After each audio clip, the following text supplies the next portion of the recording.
Bapak ujiannya beda, saya ujiannya beda. Ujian Ustaz Somad sekarang popularitas. Kemana-mana mesti pakai masker. Kalau enggak semua minta foto.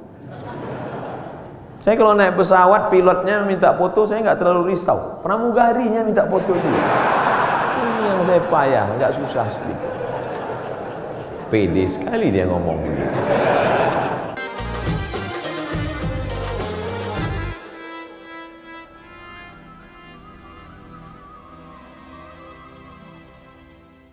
Bismillahirrahmanirrahim. Assalamualaikum warahmatullahi wabarakatuh.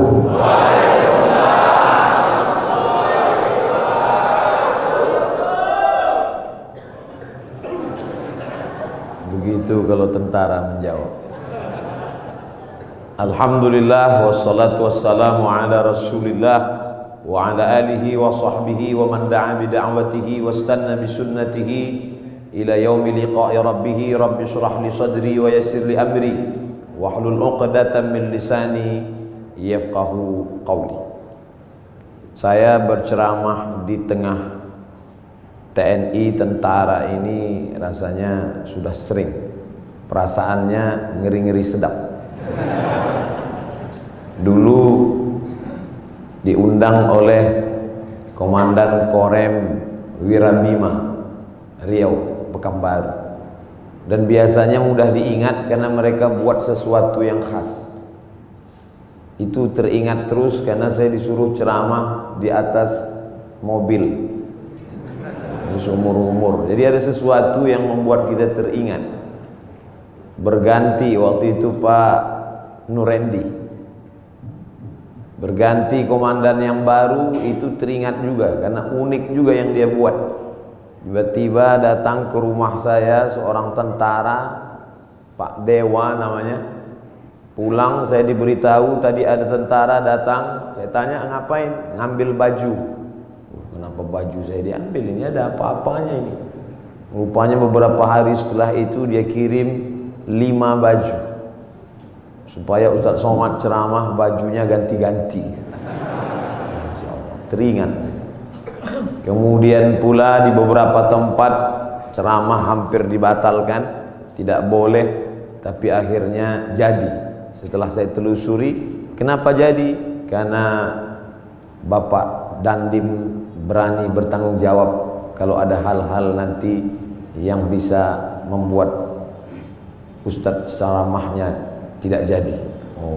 Jadi saya di kesempatan ini tak dapat disebut namanya satu persatu, ingin mengucapkan banyak terima kasih kepada TNI yang sudah memberikan kontribusi dalam bidang dakwah.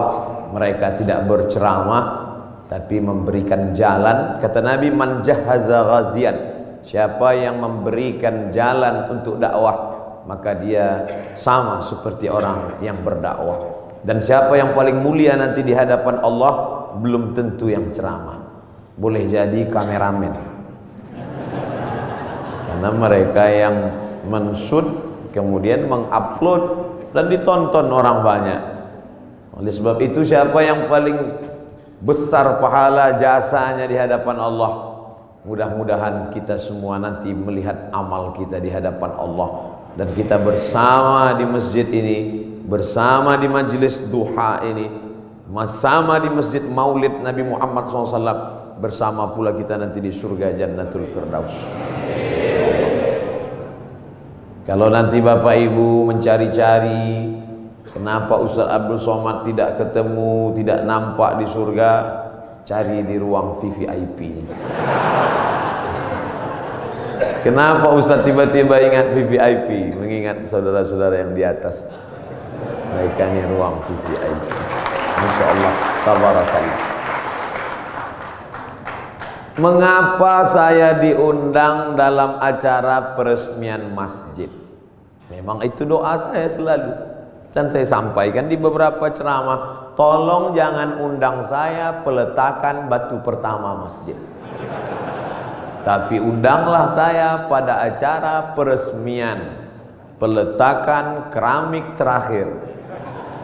Alhamdulillah doa itu dikabulkan Allah Subhanahu wa taala, dan yang mengundang saya Direktur Keuangan. Bangga kita. Tidak mungkin acara apapun terjadi kalau tidak ada izin dari keuangan.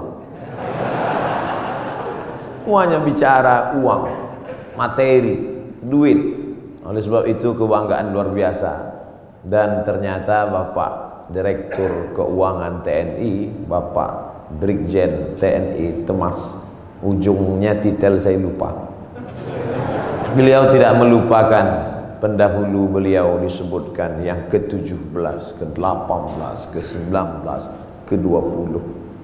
Ini yang sekarang terjadi krisis di tengah masyarakat kita, melupakan orang masa lalu. Siapa yang melupakan sejarah, maka dia sudah kehilangan pondasi, rapuh. Ini bangunan tegak berdiri karena ada pondasi. Abu Bakar Siddiq tidak mau naik ke atas mimbar di lantai 3. Mimbar Nabi itu lantainya 3, 1, 2, 3. Abu Bakar kalau khutbah di lantai 2 saja, di tangga nomor 2. Ketika ditanya kenapa tidak mau, karena yang tegak di tempat 3 ini Nabi Muhammad SAW. Ketika Abu Bakar meninggal, naik Umar tidak mau di lantai tangga nomor 2, dia tegak di nomor 1, di bawah. Ketika ditanya kenapa, karena yang layak di sini hanya Abu Bakar, yang di sini adalah Nabi. Mereka dulu begitu, orang sekarang enggak. Malah dia ganti itu tangga semua, ganti yang baru. Tidak menghormati orang masa lalu. Apa itu pendahulu itu, enggak buat apa-apa kata dia. Tapi hari ini saya sedang diajarkan, wahai Abdul Somad, hormati pendahulu, hormati orang masa lalu. Kalau bahasa Bung Karno-nya, jas merah. Jangan sekali-sekali melupakan sejarah. Walaupun TNI jasnya hijau. Oleh sebab itu maka kadang ada nasihat itu sesuatu yang diutarakan dengan lisan, lidah, kata-kata, tapi ada perbuatan, action. Dalam pepatah Arab dikatakan lisanul hal afsah min lisanil maqal. Action, perbuatan jauh lebih berkesan daripada ucapan. Mari bangun masjid, mari kita bangun masjid. Man bana masjidan, siapa yang bangun masjid, banallah mithlahu baitan fil jannah, Allah bangunkan untuknya satu tempat dalam surga. Bolak-balik saya ceramah, tapi andai ada yang bertanya, Ustaz udah bangun masjid? Belum. Tapi ada orang yang tidak pernah ngajak orang lain, tidak pernah ceramah, tapi real, nyata hari ini. Yang bisa bangun dengan uangnya, bangun dengan uang. Tidak bisa bangun dengan uangnya, bangun dengan uang orang lain. Tapi dengan kekuasaan yang ada di tangan kita, mumpung tanda tangan masih berlaku, mumpung ada segenggam kekuasaan di ujung jari titipan Allah, pakai menolong agama Allah Subhanahu wa ta'ala. Itu selalu ceramah saya ulang-ulang, dan hari ini saya melihatnya real, nyata. Mudah-mudahan ini menjadi inspirasi bagi seluruh orang-orang yang diberikan Allah amanah jabatan dan kekuasaan. Selama saya memimpin harus ada satu masjid yang baru, harus ada satu masjid renovasi. Kadang saya pergi ke salah satu kantor-kantor tempat ceramah, megah, besar, hebat, acara convention hall. Ketika nanya, Pak mohon izin mau sholat ke masjid, kecil, karpet pun bau kepinding. Tapi di masjid direktur keuangan, masya Allah, megah, mewah, memandang ke atas, rasa-rasa dekat ke langit, doa terkabul. Mampunya indah. Kadang di beberapa masjid saya hilang konsentrasi, kehilangan bahan. Kenapa? Semua ibu-ibu berkipas. Hari ini tak ada Adam, ayam, AC. Masya Allah, lihat. Dia sengaja di pintu AC itu dipasang ada tirai supaya menunjukkan dia hidup. Dipasang hidup. Di beberapa masjid ceramah juga saya banyak AC tapi nggak hidup. Ini hidup. Karpetnya luar biasa. Kemarin saya ceramah di salah satu provinsi, karpet tebal. Tapi sebelum naik ke atas, jamaah bisik, DKM, Dewan Kemakmuran Masjid. Ustaz, Bagus nggak karpetnya? Bagus, saya bilang. Tolong nanti penggalangan dana, masih hutang Ustaz. Tapi masjid kita tidak. Masya Allah, tabarakallah. Man bana masjidan, siapa yang bangun masjid, banallah mithlahu baitan fil jannah. Orang Islam mesti kaya, karena syarat booking tempat di surga bangun masjid. Jadi yang nggak bangun masjid Pak Ustaz, yang nggak punya jabatan, yang nggak punya harta, ya siap-siaplah di emperan kaki lima. Jangan sedih, karena pintu kebaikan bukan cuma hanya bangun masjid, ada pintu yang lain. Man shalla isnatai asyarata raka'ah, siapa yang sholat 12 rakaat fil yaumi wal lailah, sehari semalam, bunya lahu bihinna baitun fil jannah, dibangunkan juga satu tempat di surga. Artinya apa?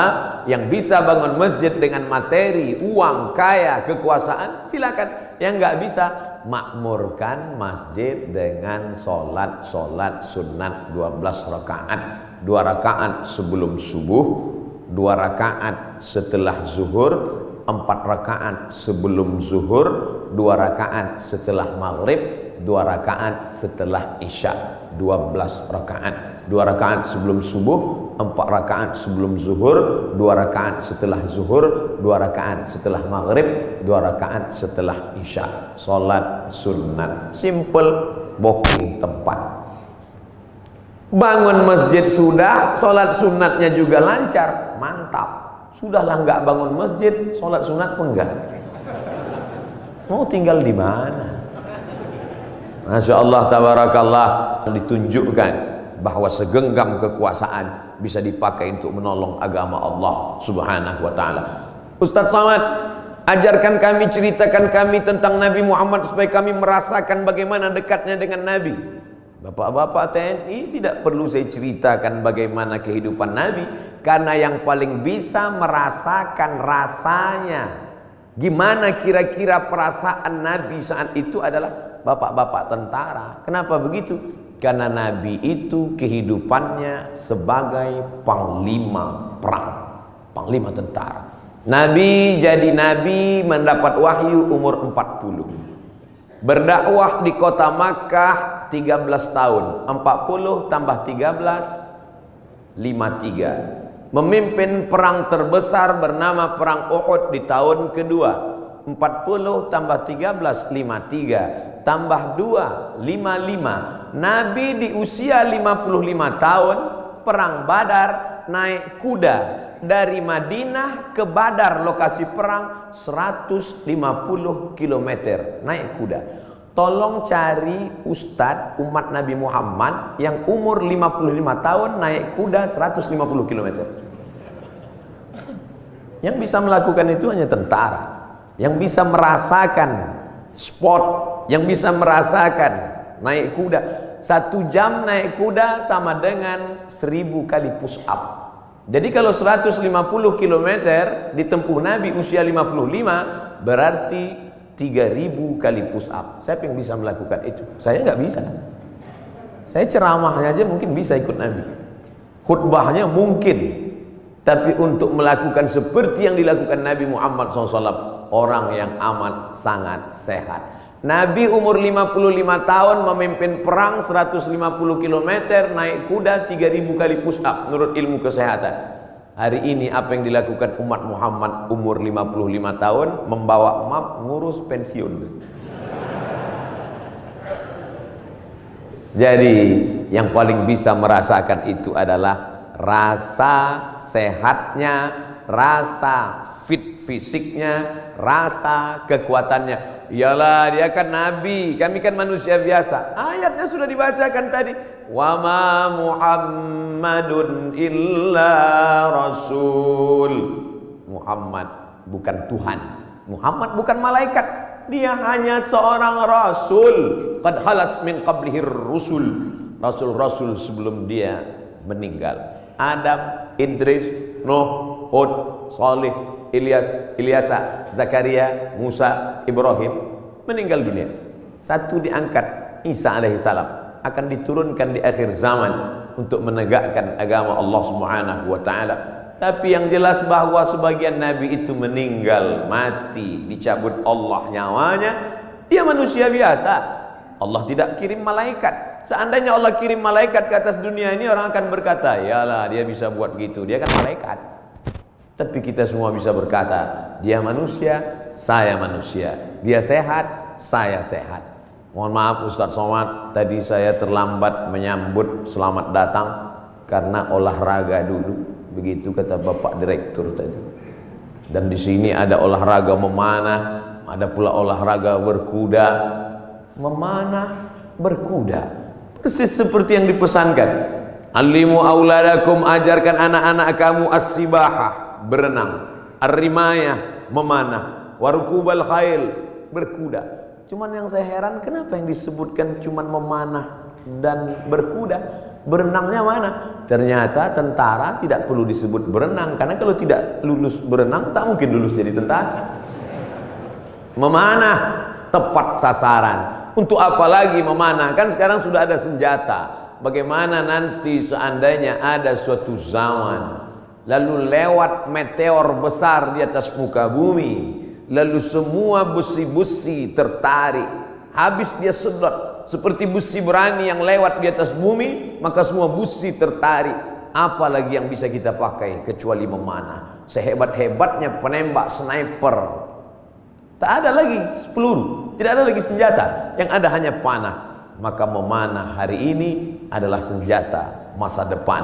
Rukubul khail, berenang, menunggang kuda. Ustadz Somad cuma ceramah aja. Emang Ustadz pernah naik kuda? Itu yang video dan gambarnya viral, saya naik kuda. Tapi yang megang 4 orang. Ustadz naik ke atas, naik, foto, turun lagi. Memanah juga. Hebat juga Ustadz Somad. Kemarin kami lihat video Ustadz memanah, tepat sasaran. Berapa anak panah tepat terus. Yang diupload yang tepat, yang melesat nggak diupload. Membangkitkan motivasi anak-anak muda kita, pemuda-pemuda kita yang masa darah bergejolak, hawa nafsu luar biasa. Kemana disalurkan ini? Kepada 3, berenang, memanah. Ustadz, kalau kami banyak berenang ini, apakah hawa nafsu kami ini akan turun? Saya bilang, kalau kamu berenang sampai ke tengah sungai, ke tengah laut, bukan cuma nafsunya hilang, kamu hilang sekalian. Artinya apa? Islam tidak membunuh hawa nafsu, tapi hawa nafsu disalurkan dalam bentuk olahraga. Jadi jangan bayangkan Nabi Muhammad itu hanya duduk berzikir, baca Quran, lalu ketika datang orang cerita mati. Bukan begitu Nabi itu. Nabi itu panglima perang, strateginya luar biasa. Saat perang Badar, Nabi pagi-pagi sudah datang ke lokasi perang. Akhirnya lokasi perang dikuasai Nabi dan musuh ketinggalan. Kenapa Nabi awal? Nabi awal datang menyusun pasukannya di tempat matahari terbit. Karena Nabi pasti duluan, karena sebelum azan subuh dia sudah tahajud. Badannya sehat, habis tahajud witir, habis itu sholat subuh, langsung dia susun barisan. Datang pasukan musuh, sudah kehabisan tempat, sudah di booking duluan. Nabi susun barisan di matahari terbit. 1-0 sudah kena. Kenapa? Karena kalau disusun pasukan di matahari terbit, maka mata musuh silau. Mata yang silau tidak nampak di mana anak panah, di mana tombak, di mana pedang. 1 sudah kalah. Lalu kemudian dari mana Nabi tahu jumlah pasukan? Tempat mereka berkemah, datang seorang sahabat. Ya Rasulullah, ya, apakah ada wahyu turun di mana kita berkemah malam ini? Tidak ada wahyu. Datang sahabat kasih pendapat. Saya ada pendapat ya Rasulullah. Apa pendapatmu? Kita akan berkemah di lokasi ini, tempat oase, tempat air di gurun. Karena dengan menguasai oase, musuh akan kehabisan air minum, karena mereka datang 500 km dari kota Makkah, Madinah, dan sampai di Badar. 2-0 musuh kalah sebelum perang. Apakah Nabi ketika itu datang anak buah sahabat, ya Rasulullah, ini saya ada ide kamu jangan pakai, saya cukup dari Jibril aja. Nabi sebagai pimpinan mendengar saran dari bawahan, padahal dia menerima wahyu dari Allah Subhanahu wa taala. Poin yang ketiga, Nabi SAW tahu berapa jumlah musuh. Hebatnya strategi intelijen Nabi. Bagaimana caranya? Ketika Nabi melihat ada seorang pasukan dari kafir Quraisy mengendap-endap, kata Nabi, tangkap dia. Tapi ditangkap bukan untuk disiksa. Kebetulan yang mereka tangkap ini adalah tukang masak yang mengambil air. Ditangkap, ditanya oleh Nabi, berapa jumlah pasukan kalian? Kata tukang masak, mana saya tahu, saya kan cuma masak. Masa pasukan itu kan yang tahu pimpinan. Nabi tanya, kamu kalau masak pagi siang berapa ekor kambing, berapa ekor onta? Dia sebutkan, makannya sekian seekor onta, masaknya hari ini sekian kambing. Dari jumlah makanan Nabi bisa tahu, kalau begini makanannya berarti pasukan kalian sekitar sekian dan kita akan susun. Nabi perang penuh dengan strategi. Jadi jangan bayangkan Nabi dengan sahabat itu perang bismillahirrahmanirrahim, la haula wala quwata illa billah. Al-haqqu bila nizam yaghlibuhul batil bin nizam. Kebenaran yang tidak dimanage dengan manajerial yang baik akan dikalahkan oleh kebatilan, tapi diatur dengan manajerial yang baik. Nabi strategi cari tempat, dia menang. Strategi awal susunan barisan, dia menang. Strategi berapa jumlah pasukan musuh, dia menang. Setelah siap strateginya, baru dia berdoa di tengah malam.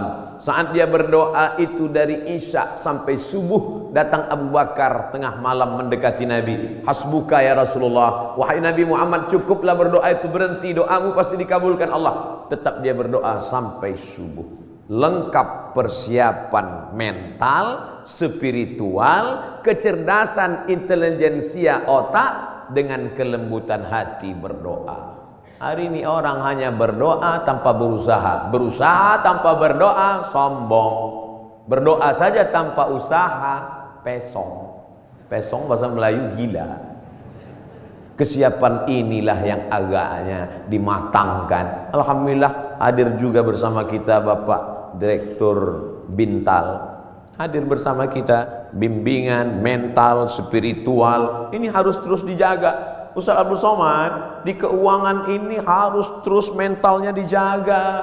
Kenapa begitu Pak? Tantangannya luar biasa. Tantangan apa? Duit. Kalau diawasi kamera CCTV, ada masanya kabelnya dimakan tikus. Kalau diawasi CCTV, ada kalanya pemadaman bergilir. Kalau diawasi atasan, atasan akan keluar kota. Maka ditanamkan mental dia. Siapa yang mengawasi dia? La ta'khudhuhu sinatun wala naum. Dia yang tidak mengantuk, dia yang tidak tidur. Itu yang mengawasinya. Kemarin saya ceramah di Medan. Pagi-pagi selesai ceramah di masjid, makan. Ustaz Somad, kenalkan, saya Fulan dari Kodam 1 Bukit Barisan. Masya Allah. Ya Pak, makan. Allahumma barik lana fima razaqtana wa qina adzabannar. Bapak enggak makan? Bapak enggak makan? Kenapa enggak makan? Puasa sunat, puasa. Astagfirullah. Yang ngajak puasa saya. Yang enggak puasa saya. Untungnya saya ada alasan. Ustaz enggak puasa, musafir. Dari Riau ke Medan 600 km. Musafir. Sholat ada jamaah kosong. Untung ada musafir. Marilah puasa, marilah puasa. Jadi kalau ada di antara bapak-bapak puasa sunat, itu bukan untuk ngecilin perut. Kalaupun perutnya kecil karena puasa sunat, bonus. Tapi yang utama dari puasa itu adalah merasakan pengawasan Allah Subhanahu wa ta'ala. Mungkin di direktorat yang lain puasanya dikit, tapi untuk di keuangan ini mesti banyak puasanya. Kenapa? Karena pengawasan Allah harus ditanamkan. Masuk ke dalam WC, toilet, kamar mandi, kunci pintu kanan kiri atas bawah, nggak ada yang melihat. Andai diambil air seteguk diminum, nggak akan ada yang tahu. Jangankan seteguk, kepala kita masukkan ke dalam. Sebelum keluar dari kamar mandi, keringkan bibir, miringkan kepala. Buat agak-agak lemas. Siapa yang tahu? Panas hari ini ya? Iya panas. Tapi Allah kalau mau buka kan, tahu kenyang. Yauma tublas sarair, sampai masanya dibukakan Allah segala rahasia. Apa pelajaran di balik puasa sunat itu? Kalau bukan menanamkan kehadiran Allah, keberadaan Allah, pengawasan malaikat. Untuk apa pengajian-pengajian itu? Kalau dengan pengajian datang rasa takut pada Allah, kalau dengan pengajian makin ngeri menghadapi mati, kalau dengan pengajian takut makan haram, lanjutkan pengajian. Tapi kalau dengan ngaji cuman hafal dalil, mendebat orang, nyalahkan orang, ganti pengajian yang baru. Ganti dengan pengajian yang membangkitkan semangat rasa takut kepada Allah. Angkat takbiratul ihram, pandang hanya tempat sujud saja. Allahu Akbar. Namanya takbiratul ihram. Ihram diambil dari kata haram, yang sebelumnya halal menjadi haram. Kepala-kepala kita, yang gatal kepala kita, yang menggarunya kita. Tapi ketika kita garu lebih dari 3 kali, haram, batal. Pada saat itu orang hanya melihat tempat sujud. Siapapun dia, di saat itu sholat kita sedang disadarkan bahwa kita sedang berada di depan Dia pencipta langit dan bumi. Kita serahkan semuanya kepada Dia. Inna sholati wa nusuki wa mahyaya wa mamati lillah. Sholat bukan gerakan, sholat bukan hanya ritual, sholat bukan bim salabim abrakadabra bacaan yang dihafal sampai kita pun tak ingat tahap yang kita baca. Satu hembusan nafas tuntas, iftitah, fatihah, ayat. Bahkan sekarang kalau ada orang sholatnya lama malah diajak, itu Syanu kok lama ya? Maklum, mu'alaf baru masuk Islam. Ente kok cepat? Udah lama, udah hafal Pak Ustaz. Padahal sholat adalah perenungan. Selain dari Allah kecil, Allahu Akbar. Jabatan ini kecil, tak ada apa-apanya. Kekuasaan ini kecil, tak ada apa-apanya. Yang besar hanya Engkau ya Allah. Kalau sudah mampu mengecilkan yang lain, membesarkan yang Allah, maka kalau dia hilang tidak akan terasa. Karena semuanya kecil. Banyak ibu-ibu yang sudah mampu membesarkan Allah sampai yang lain itu terasa kecil. Meninggal suaminya, slow aja deh. Ibu enggak nangis, kecil Pak Ustaz. Semuanya kecil. Ini hanya amanah Pak Ustaz. Ini hanya titipan Pak Ustaz. Kebetulan tercetus keluar dari mulut amanah. Masjid ini bernama Masjid Amanah. Lawan dari amanah, khianah. Amanah, khianah. Orang yang memegang amanah, al-amin. Orang yang mengkhianati amanah, al-khain. Ini namanya luar biasa, berat ini. Keluar dari amanah, khianah. Tidak bisa dibagi dua. Saya Pak Ustadz, kaki kanan saya memang amanah, tapi khianah sekali-sekali. Oh nggak bisa. Sifat orang munafik 3. Idza haddatsa kadzaba, kalau bicara dusta. Wa idza wa'ada akhlafa, kalau berjanji ingkar. Wa idza tumina, kalau dikasih amanah khana, berkhianat. Itu mengapa masjid ini diberi nama amanah. Maka sehari berapa kali masuk kemari? Subuh mungkin tidak. Subuh mungkin di Masjid Al-Ikhlas dekat rumah, mungkin di Masjid At-Taqwa dekat rumah. Tapi zuhur, asar. Tapi jangan gara-gara saya ucapkan ini lalu nanti takut sholat di sini. Kamu sholat di mana tadi? Masjid di luar aja lah. Kenapa enggak di amanah? Ngeri di situ. Ustaz Somad. Masya Allah. Hati terus dikonekkan, jiwa terus didekatkan. Kalau sampai jauh dia akan kering. Bahwa kita semuanya lahir membawa iman ya. Iman ini sudah kita bawa sebelum masuk ke rahim ibu kita. Inna ahadakum yujma'u khalquhu fi batni ummihi arba'ina yawman nutfah. Kamu diciptakan dalam perut ibumu 40 hari dalam bentuk sperma. Tsumma yakunu 'alaqatan, berubah 40 hari dalam bentuk darah. Tsumma yakunu mudghatan, berubah 40 hari dalam bentuk daging. 40 hari air, 40 hari darah, 40 hari daging, 120 hari datang malaikat membawa roh yang sudah ready. Belum ada kulit, belum ada kuku, belum ada bulu, belum ada darah, belum ada daging, belum dibawa malaikat. Kita sudah bersama berkumpul di alam roh. Dan Allah bertanya ketika itu, alastu bi rabbikum, bukankah aku Tuhan kamu? Kita semua menjawab, bala syahidna, engkau Tuhan kami. Cuman ketika sampai ke dunia dia lupa. Karena lupa itulah maka dia disebut manusia. Karena manusia diambil dari kata nasya, lupa. Apa yang disampaikan Ustaz Somad tadi? Aku lupa. Kenapa kau lupa? Karena manusia. Kalau ingat terus namanya bukan manusia. Apa namanya? Panasonic. Ini yang merekam ini nggak akan lupa, ingat terus. Jangankan bapak ibu yang dengar ceramah, saya yang ceramah aja lupa apa yang saya sampaikan. Tapi saya diingatkan. Yang mengingatkan saya siapa? Jamaah. Ustaz kan ngomong gini dulu. Masa iya saya ngomong gitu? Ini MP3-nya. Ini MP4-nya. Kamu dapat dari mana? Saya download Pak Ustaz. Di mana kamu download? Itu channel Ustaz Abdul Somad Official. Subscribe, like, and share. Jadi Masya Allah, internet ini luar biasa. Tadi bicara dengan Bapak Direktur Bintal, luar biasa merusak kepala anak-anak kita. Hancur kepala ini. Ustaz Abdul Somad, perhatikan ini gambar otak yang habis ditabrak truk, pecah, berderai. Yang ngundang saya ini psikolog, ibu-ibu. Ustaz, sebelum Ustaz ceramah coba lihat gambar ini, hancur berderai kepalanya. Yang ini Pak Ustaz, kepalanya utuh, sehat, tapi isinya hancur sama seperti ini. Kok bisa begitu? Karena website, karena internet. Tapi saya tidak bisa salahkan juga semua internet. Karena orang kenal saya dari internet. Mencaci maki saya juga di internet. Oleh sebab itu maka pisau internet bermata dua, satu ke atas, satu ke bawah. Dipotongkan ke ayam, bagus. Dipotongkan ke bebek, oke.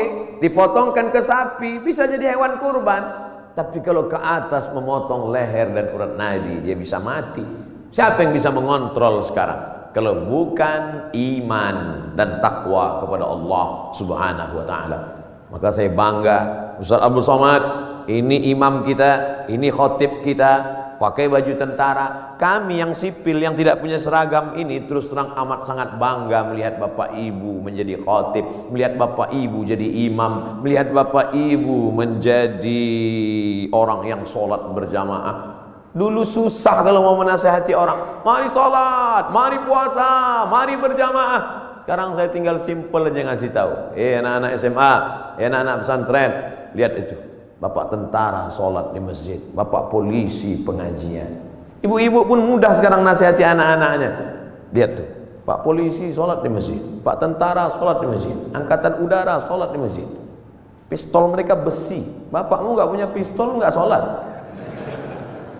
Mudah memberikan motivasi, mudah memberikan semangat. Oleh sebab itu kebersamaan kita ini, apapun seragam yang kita pakai, itu hanyalah casing saja. Apapun jabatan kita, itu hanyalah jalan saja. Yang kita cari adalah keridhaan Allah Subhanahu wa ta'ala. Kalau berhasil kita melewati ujian-ujian seragam, ujian kekuasaan, ujian jabatan, ujian dunia, ujian popularitas ini sampai kepada puncaknya, maka insya Allah mati kita husnul khotimah. Tapi kalau gagal kita dengan ujian ini, Bapak ujiannya beda, saya ujiannya beda.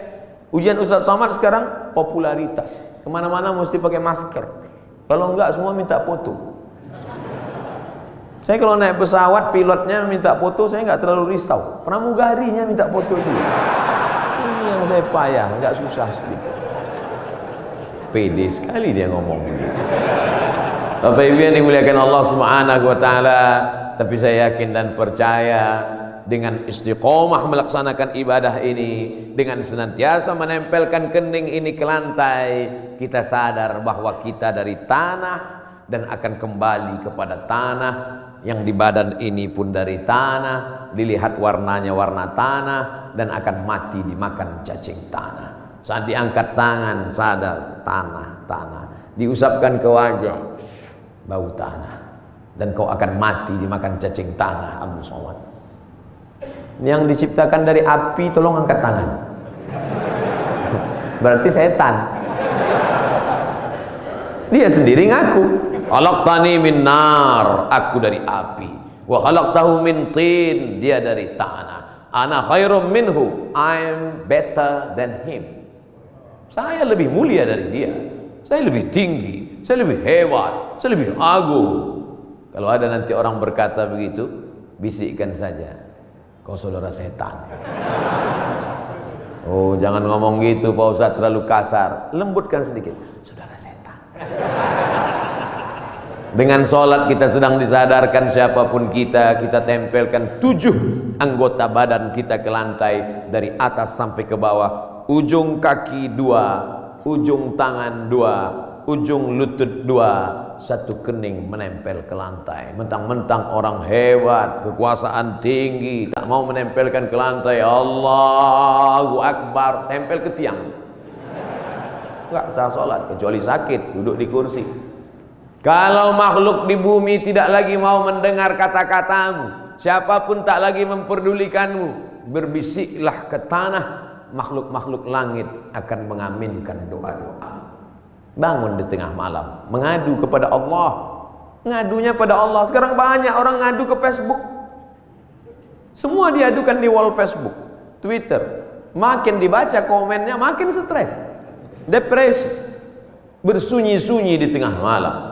Kalau sudah Allah berikan pertolongan, intan surullah, kalau kau tolong agama Allah, Allah yang akan menolong kamu. Lari ke atas bukit Safa tidak ada air, lari ke atas bukit Marwah tidak ada air. Di mana air itu datang? Air datang bukan dari tumit Hajar yang mencari air, tapi air dari tumit Ismail yang belum pandai berjalan. Hanya bergeser saja kakinya di atas pasir, memancar air Zamzami, air berkumpullah. Cerita ini 3000 tahun yang lalu. Karena Nabi Ibrahim pindah dari Babilonia ke Palestina 1800 sebelum Masehi. Sekarang sudah 2000, lebih 3000 tahun yang lalu. 1800 tambah 2000, 3819 tahun yang lalu. Cerita tentang air memancar. Saya kira ini hanya ada dalam buku-buku, dalam Al-Quran, dalam hadis Nabi, dalam sejarah. Ternyata hari ini tentang cerita air memancar saya dengar lagi pagi ini. Yang cerita siapa? Bapak Direktur Keuangan, Ustaz Somad. Saya gali tanah untuk ngambil jeruk, keluar air. Itulah air mineral yang saya minum pagi tadi. Kenapa Allah berikan air ini? Andai tadi mereknya tidak dirubah, saya tak bisa bedakan ini air dari mana. Sama seperti yang selama ini saya minum. Dari mana air ini datang? Dari Allah. Untuk apa? Ternyata persiapan pembiayaan pondok tahfiz Al-Quran yang sudah dibina dari sekarang. Datang rasa malu saya dalam hati. Saya selama ini cuma ceramah saja. Siapa yang membantu pondok tahfiz Quran, siapa yang membuka pendidikan Al-Quran, siapa yang menolong anak yatim untuk sekolah bantu Quran, itu yang akan menolong di hadapan Allah. Makanan yang kau makan akan busuk, pakaian yang kau pakai akan lapuk, yang kau sedekahkan itu yang akan menolong di hadapan Allah. Andai ada yang bertanya, berapa anak tahfiz Quran yang Ustadz tolong? Jangan tanya-tanya. Ternyata Bapak sudah buat duluan. Ini pondok tahfiznya, pembiayaannya dari mana? Allah yang memberikan. Makin kuat keyakinan saya. Lama-lama saya bingung. Saya datang kemari ini ceramah atau belajar? Ternyata ada ilmu yang ditulis di atas kertas, tapi ada ilmu yang datang dari Allah langsung real nyata. Intan surullah, kalau kau tolong agama Allah, yansurkum, Allah akan menolong kamu. Ayat itu dari kecil saya sudah hafal. Ayat itu saya pelajari di Al-Azhar Mesir. Tapi kalau ditanya mana buktinya nyata, itu Allah menolong Nabi Muhammad. Apa kata? Itu kan Nabi. Mana real yang nyata sekarang? Hari ini saya mendengarkan ceritanya, kisahnya.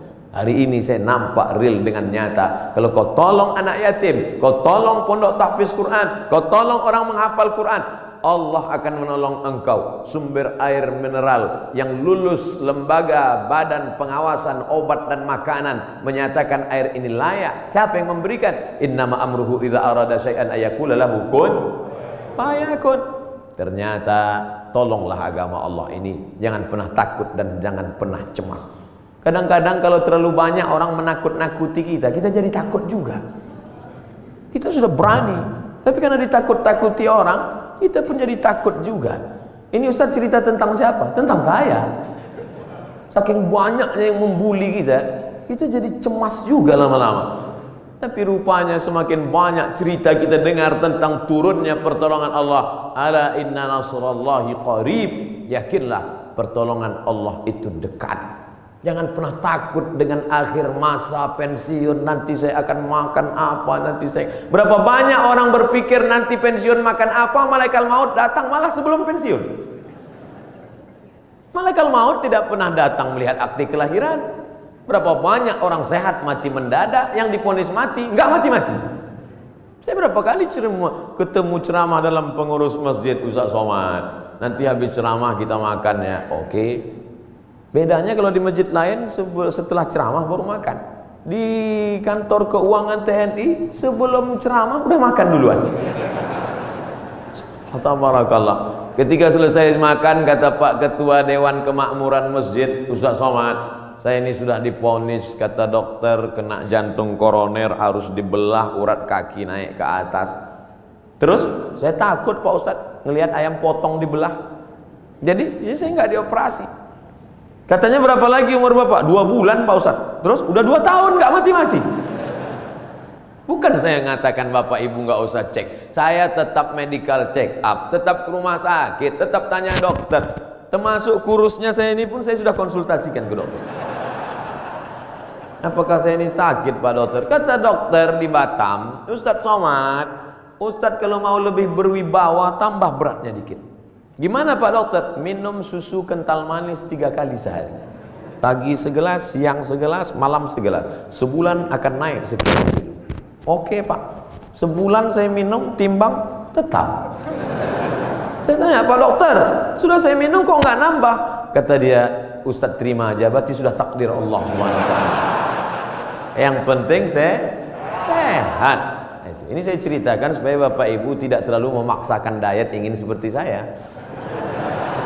Bapak gemuk, yang penting sehat. Ibu bapak yang penting sehat, beribadah. Apapun judulnya, hidup ini adalah ibadah. Karena tujuan Allah menciptakan kita, wa ma khalaqtul jinna wal insa illa liya'budun, ibadah. Cuman kekeliruan kita memahami ibadah terlalu sempit. Salat, zakat, puasa, haji, baca Quran, cuman itu ibadah. Padahal di kantor dari jam 8 pagi sampai jam 4 sore adalah ibadah. Kalau dipahami ini, ngurus keuangan negara, TNI ini adalah ibadah ringan, dan kita tidak akan mungkin curang. Sebagaimana kita jujur dalam sholat, sebagaimana kita jujur saat di Masjidil Haram, begitulah kita jujur di kantor kita, karena pekerjaan kita adalah ibadah. Tapi jangan dibalik. Nanti pas azan zuhur, Allahu Akbar, Allahu Akbar, tetap buat laporan. Loh, ente nggak ke masjid amanah? Ibadah. Ini harus diluruskan juga. Ada ibadah mahdhah yang pure original, memang ibadah, ada rukunnya, ada syaratnya, ada wajibnya, ada sunatnya, memang ibadah. Sholat, puasa, itu ibadah. Tapi ada aktivitas sehari-hari bernilai ibadah. Ustaz, Allah itu nggak adil loh Pak Ustaz. Loh, kamu bilang Allah nggak adil, bisa kafir, bisa murtad. Masa laki-laki enak bisa puasa sunat, laki-laki bisa zikir, laki-laki bisa baca Quran. Kami Pak Ustaz 9 bulan 10 hari nggak bisa ibadah. Ibu, hamil itu pun ibadah. Hamil itu ibadah, karena akan melahirkan anak-anak yang soleh. Sejak itu alhamdulillah ibu-ibu sudah punya jawaban. Kalau ada atasannya nanya, kamu ini sebentar-bentar cuti hamil, apa ini? Ibadah. Malah anak itu adalah ibadah yang tidak akan putus. Kalau ada di antara bapak yang rajin sholat duha, meninggal dunia, putus. Yang rajin baca Quran, meninggal dunia, putus. Tapi ada ibadah yang tidak putus. Waladun salihun, anak yang soleh. Apa tidak bangga Abdul Somad pagi ini? Anak tentara, hafal Quran, sekolah di Yordania, ngomong dengan Ustaz Somad bahasa Arab. Untung saya masih ingat bahasa Arab. Saya sudah pulang dari Arab 2006, 4 tahun di Mesir, 2 tahun di Maroko, S3 di Sudan. Saya cerita ini untuk ngasih tahu bahwa saya bukan Ustaz kaleng-kaleng itu.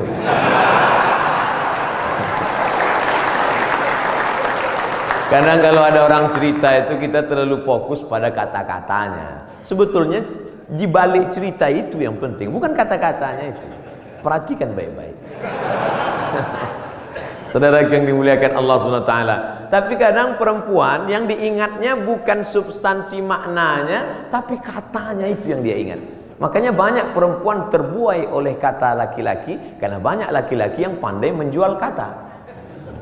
Tapi kita harus pilih kata yang tepat, karena perempuan selalu mengingat kata yang tepat. Makanya Nabi tidak pernah panggil nama Aisyah. Nabi tak pernah panggil hei Aisyah, tidak. Tapi dia gunakan kata yang lembut. Ya Humaira, wahai engkau yang kulitnya putih kemerahan. Karena perempuan akan mengingat kata pujian itu. Ya Humaira, tentara yang tegas, tapi ketika bertemu dengan ibu-ibu Persid, Kartika Chandra Kirana, maka kalimat dia tidak kalimat perang. Tidak mungkin dia pakai siap, tidak. Tapi dia pakai kata-kata yang lembut. Nabi Muhammad panglima perang, Nabi Muhammad tentara, tapi kepada perempuan apa kata dia kepada Aisyah? Ya Humaira, wahai engkau yang kulitnya putih kemerahan. Ustaz Somad, ya boleh saya panggil istri saya ya Humaira? Boleh, tapi dia nggak putih, nggak apa-apa. Menyenangkan hatinya, apa salah? Ya Humaira, jangan terlalu jujur. Ini pulang ke rumah manggil ya Hajar Aswad. Ternyata di balik seragam yang tegas itu, di balik tubuh yang berotot itu, ada kata-kata yang lembut, yang memukau, yang luar biasa. Karena di balik laki-laki yang sukses ada perempuan yang luar biasa, dan mereka hadir bersama kita pada hari ini. Mudah-mudahan kebersamaan di dunia ini menjadi kebersamaan peran perempuan. Man ala salasa banatin, yang membesarkan 3 orang anak perempuan fa'addabahunna. Kenapa Ustaz udah 2 kali ngelihat jam? Tentara ini disiplin. Makanya saya udah dikasih tahu, Ustaz akan sampai jam sekian, sarapannya sampai jam sekian, foto-foto sampai menit sekian, peresmian jam sekian, ceramah jam sekian. Dan saya memang dari dulu disiplin. Di mana-mana ceramah 60 menit sesuai yang tertulis di botol 600 ml. Nggak pernah lebih, nggak pernah kurang. Tadi saya mulai jam 8.15, akan berakhir jam 9.15. Tapi ternyata ceramah di depan Bapak Ibu hari ini, waktu terasa begitu cepat berlalu. Sudah jam 9:05, 10 menit lagi berakhir. Padahal rasanya saya baru 5 menit aja di atas ini. Kata jamaah, Ustadz aja yang merasa cepat, aku udah lama kali udah. Bapak-bapak yang bagian ceramah, yang bagian kultum, yang bagian kata sambutan, itu pasti punya selalu ada rasa di hatinya. Kadang ada tempat itu kita ceramah terasa lama sekali. Kadang-kadang dilihat jam itu seperti tak bergerak. Tapi ada pula saatnya kita ngomong lancar, cair. Itu saya pribadi, itu tergantung jamaah yang mendengar. Kalau hati dia terbuka, itu kita lancar. Tapi kalau hati dia tertutup, apalagi mata dia tertutup, itu susah gitu. Terpaksa. Saya terus terang Bapak Ibu, ceramah ini dari pulang Maroko 2008, sekarang 2019, 11 tahun sudah masuk kantor, keluar kantor, kantor dinas, kantor badan, kantor polisi, kantor tentara, dari mulai Polres, Polsek, Polda, jumpa Pak Kapolri, jumpa dari mulai kan, mulai Dandim, Danrem sampai jumpa semua. Macam-macam udah saya rasakan. Ada kadang atasan itu duduk saya, dinaikkannya kakinya pas ke wajah saya. Ingat saya yang berkesan itu ingat saya. Sampai mati saya nggak mau datang lagi. Ustadz dendam nggak? Ingat aja. Nah, spin. Pernah juga saya pas ceramah, saya sedang ceramah, mereka cekikikan di belakang, kiki. Lalu saya tutup aja, demikianlah tahu saya ini, saya pun pulang. Mereka nanya sampai ke parkir, kenapa Ustadz, ada apa?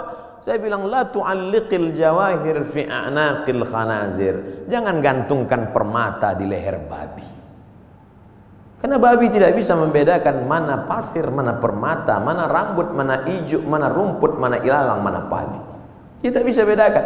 Tapi hari ini di depan bapak-bapak yang berseragam, jenderal-jenderal, bintang 1, luar biasa. Itu aja yang saya tahu bintang, yang lain saya tak tahu. Saya merasa dihormati, dimuliakan. ceramah saya didengar. Pernah juga saya ceramah di salah satu kantor, waduh, ramai, hebat. Begitu selesai ceramah, semuanya merebut absen. Rupanya di absen atas. Ketakutan. Tapi hari ini saya merasakan ada ketulusan. Mudah-mudahan amal kita ini karena Allah Subhanahu wa ta'ala. Dari bunyi aminnya bisa saya tangkap, memang betul. Jadi bahwa masjid ini sudah diresmikan, sudah dibuka, sudah dilaksanakan sholat berjamaah, nikmat terbesar. Selesaikah? Belum. Ada yang paling penting, istiqomah. Tapi ketika saya ceramah tentang istiqomah, marilah kita istiqomah. Selesai ceramah, datang panitia, Ustaz terlalu banyak nyebut istiqomah. Istiqomah sudah punya suami Pak Ustaz. Istiqomah yang kita maksudkan adalah angin datang, ombak memecah, angin puting beliung, tapi kita tetap melaksanakan sholat berjamaah. Karena ini yang bisa menolong kita. Yang lain tak bisa menolong saat malaikat maut mencabut nyawa. Yang bisa meringankan itu hanyalah la ilaha illallah Muhammadur Rasulullah. Yang belum membuat apa yang sudah dibuat, ini menjadi inspirasi. Mesti ada dalam hati berniat, kalau aku punya jabatan itu nanti, kalau aku punya harta itu nanti, kalau aku punya tanda tangan itu nanti, aku akan buat seperti ini. Jangan diucapkan, takut tergigit lidah, camkan dalam hati. Kalau nanti aku bisa begini, aku akan sekolahkan anak yatim.